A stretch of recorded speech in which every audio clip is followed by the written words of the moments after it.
안녕하세요, 김현우입니다. 자, 오늘 이 시간에는 우리가 암보험을 가입을 할 때 암 진단금 이외에 암 수술 특약, 암 입원 특약, 항암 방사선 치료 특약을 넣어서 가입을 해야 되는지 이 부분에 대해서 여러분들과 말씀을 나누고자 합니다. 자, 암 수술, 암 입원, 항암 방사선 이게 진단금 위에 필요한지 또는 가입을 할 때 특약을 넣어서 가입을 하는 게 좋은지 나쁜지, 물론 특약들은 이 세 가지 특약 말고도 기타 다른 수술이나 다른 입원이나 어떠한 모든 특약들이 들어가는 건 안 넣는 것보다는 좋은 거예요. 그런데 이런 거죠. 암이라는 것 자체가 과거에는 실비가 없었고 또 국가에서 지금은 95%를 보장하지만 과거에는 이만큼 보장을 하지 않았단 말이에요.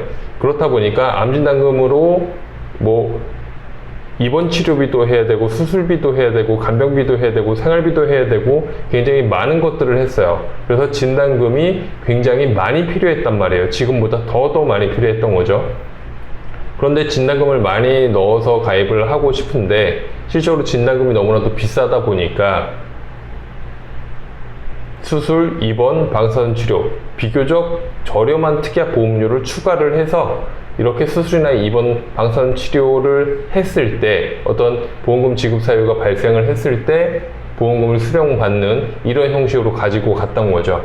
그런데 지금은 많은 분들이 다 아시겠지만 국가가 대부분 의료비를 중증질환에서 보장을 하고 있고 그리고 실비가 있기 때문에 사실상 병원비에 대한 걱정은 지금 우리가 하지 않아도 되는 시점이란 말이죠.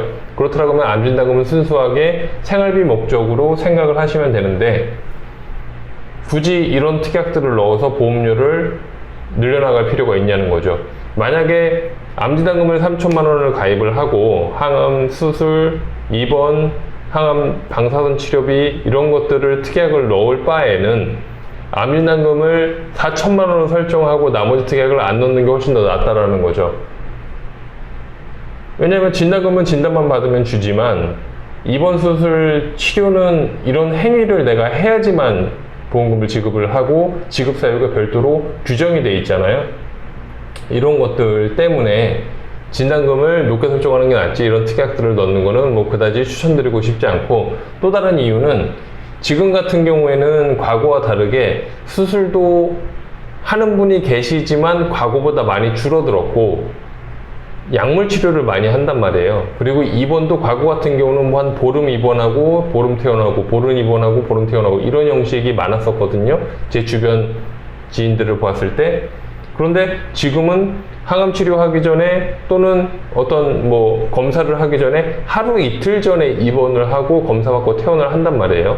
이거는 제 주변에 암 환자들이 몇 분 지척에 계시다 보니까, 가까이에 계시다 보니까 그런 내용들을 제가 조금 더 디테일하게 알 수가 있는데, 이런 것들을 봤을 때 그냥 차라리 암진단금을 높게 가입하는 방법으로 가고 나머지 수술, 입원, 방사선 치료비는 빼라.